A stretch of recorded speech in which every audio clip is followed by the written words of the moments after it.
Milo Yiannopoulos, the British Greek journalist for Breitbart News, has become the de facto figurehead of the emergent alternative right movement across the US.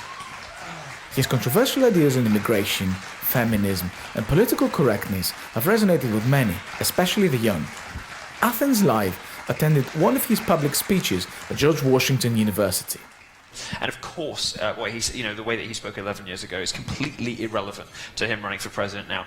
Aside from all of that, more fundamentally, I just don't care that much about these remarks. I don't believe anyone when they say they've never made a remark remotely like that. I think everyone has. I have, and everyone I know has. Particularly anyone under 30. And I don't think anyone under 30 gives us a flying toss about language like that, because we all talk like that, and pretending otherwise is just lies.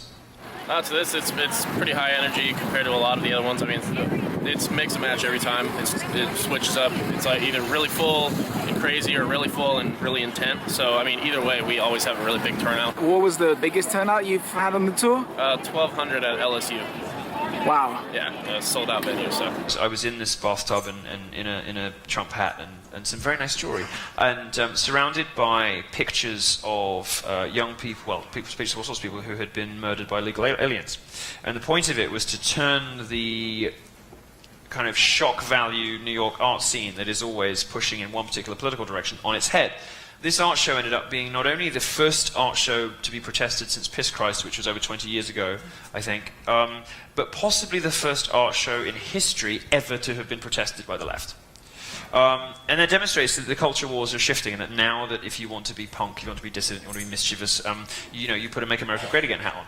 And the reason I did it is it's just very obvious to me that is where the really important conversations are, and that's what people really actually care about. The alt-right has developed as a sort of invisible force in American politics for several years, and it wasn't until Donald Trump hired Stephen Bannon of Breitbart News that we finally saw the alt-right as a important or even powerful political movement.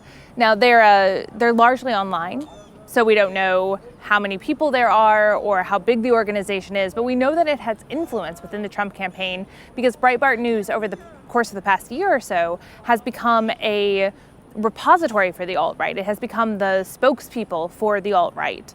And the fact that Steve Bannon is now the CEO or one of the managers of the Trump campaign has connected the alt-right, this online group with no formal organizational base, to the Trump campaign. And that has brought the alt-right front and center.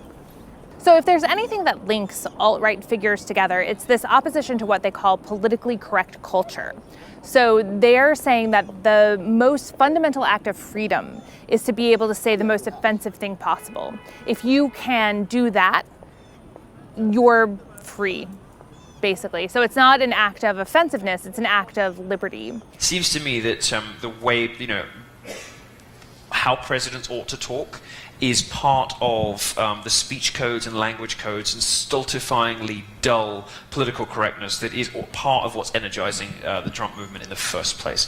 How presidents ought to talk is part of the problem. What that has done is it has enabled groups like white supremacists and white nationalists and anti-Semites and anti-women groups, misogynists, to attach themselves to the alt-right and say, well, when we say that we are race realist, or we say that we are for men's rights, when we say that we are anti-Jewish, those are views that should be held in American politics, should be mainstream in American politics, but they've been sidelined because of this politically correct culture. So that's the tie that binds, this opposition to political correctness.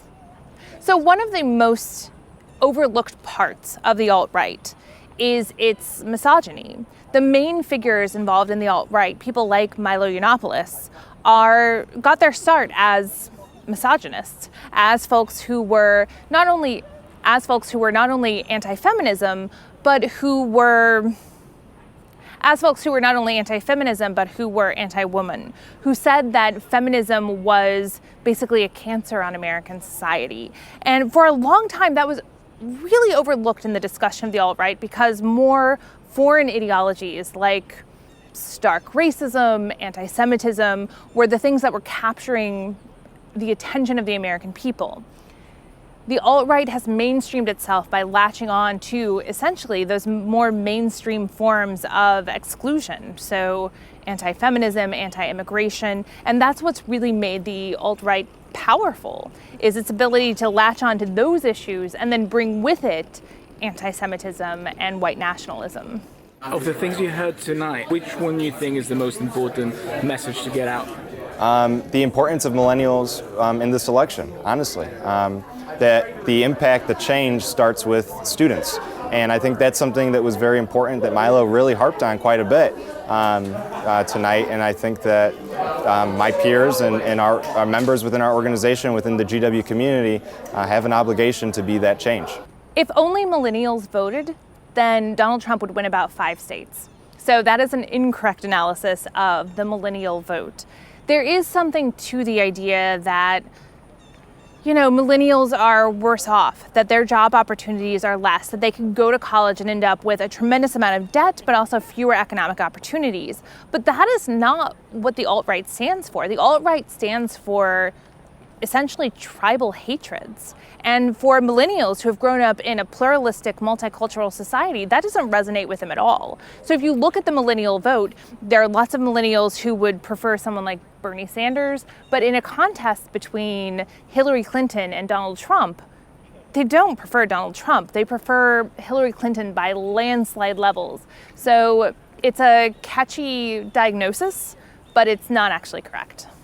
So what's so interesting about this idea of Make America Great Again is that it actually is Make America More European. There's a real resonance between the Trump campaign and right-wing movements within Europe.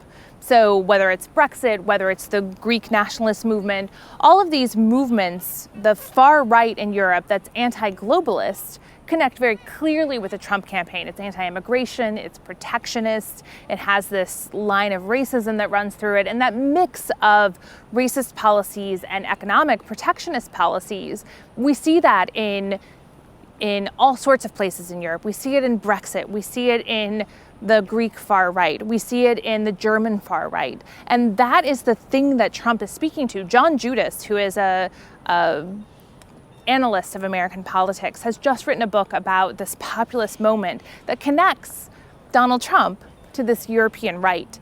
And there is quite a lot of overlap. And you can hear that when Donald Trump talks about his vote being the next Brexit. He sees himself as being this populist uprising like we've seen in Europe, or like we've seen in Australia. Someone like Pauline Hanson of the One Nation movement represents those same kinds of anti-immigration, protectionist economic policies that Donald Trump represents.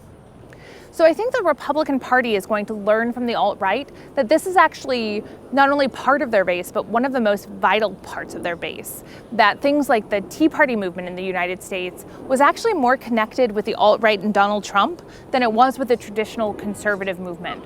So what we're going to see is the transition or the transformation of the Republican Party from a party of conservative ideas to a coalition of right-wing interests. And that means reconciling protectionist economic policies with free trade, interventionist foreign policy with non-interventionist foreign policy. And how they work that out is still to be seen. But we've seen coalitions in US history that have a lot of conflicting views. And I think ultimately that's what's going to happen with the Republican Party. It will transform fundamentally as a party into a coalition that works these alt-right views together with the conservative movement.